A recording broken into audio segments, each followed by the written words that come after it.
एक सनक और राजा ने अपने बेहद खूबसूरत बीवी को बना दिया मर्द।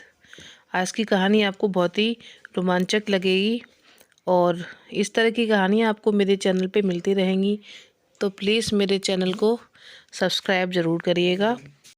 तो चलिए शुरू करते हैं। राजा की लव स्टोरी। वो राजा जिसने अपनी ही रानी को बना दिया मर्द। किसी को नहीं लगी थी भनक, देश में जब अंग्रेजों का राज था तब एक राजा ने ऐसे खेल रचा था कि अंग्रेज भी नहीं समझ पाए उसकी चाल।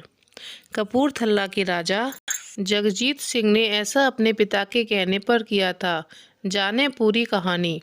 राजा रजवाड़ों की कई कहानी प्रसिद्ध हैं। कभी राजाओं के शाही अंदाज की कहानियाँ सुनने को मिलती हैं तो कभी उनके शौर्य की कहानी, लेकिन कई कहानियाँ राजाओं के सनक की भी है।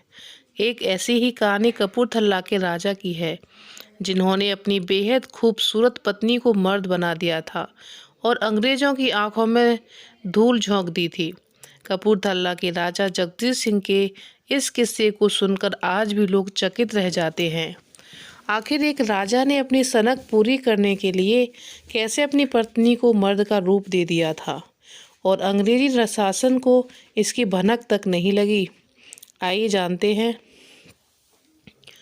दरअसल ब्रिटिश एरा के दौरान वायसराय ही देश के सबसे प्रमुख अधिकारी होते थे। यहाँ तक कि देश के सभी राजाओं और शासकों को भी उनकी बात माननी पड़ती थी। उस वक्त देश में लॉर्ड कर्जन का शासन था।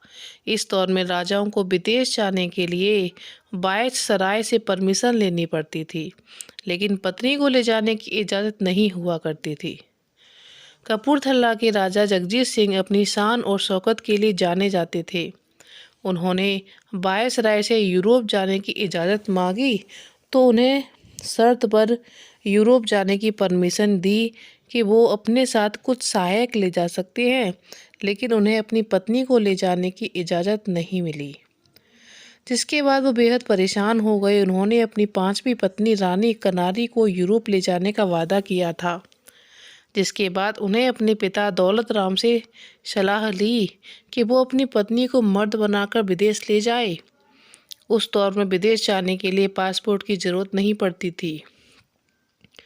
यह सुझाव उन्हें तो पहले अजीब लगा, लेकिन वो इसके लिए तैयार हो गए। महाराज जगजीत सिंह की 6 रानियों में से एक रानी कनारी साहिबा शिमला के पास जुबल रियासत के दीवान की बेटी थी। रानी कनारी जगजीत सिंह सबसे ज़्यादा प्यार करते थे, लिहाजा उन्हें वादा पूरा करने के लिए रानी को मर्दाना रूप दिया। पुरुषों के अचकन पायजामा लाए गए, पगड़ी पहनाई गई, नकली दाढ़ी चिपकाकर उन्हें एक सिख सिपाही का रूप दिया गया। बेहद खूबसूरत दिखने वाली रानी कनारी पूरी तरह से एक सिख सिपाही दिखाई दे रही थी। जिसके बाद जिस दिन उन्हें विदेश जाना था उस दिन रानी को एक सिख सिपाही के रूप में तैयार किया गया। बिना किसी को शक हुए रानी विदेश पहुंच गईं। इसे बेहद गोपनीय रखा गया। विदेश पहुंचने के बाद राज फिर अपने वेशभूषा में आ गए, लेकिन जहां भी शाही भोज के लिए जाना होता रानी को सिख सिपाही बनाकर ही जाना पड़ता था। इस तरह कई महीने दोनों ने यूरोप में गुजारे। कुछ महीनों बाद जब राजा भारत पहुंचे तो वायसराय की ओर से सैनिक सचिव ने उनका स्वागत किया।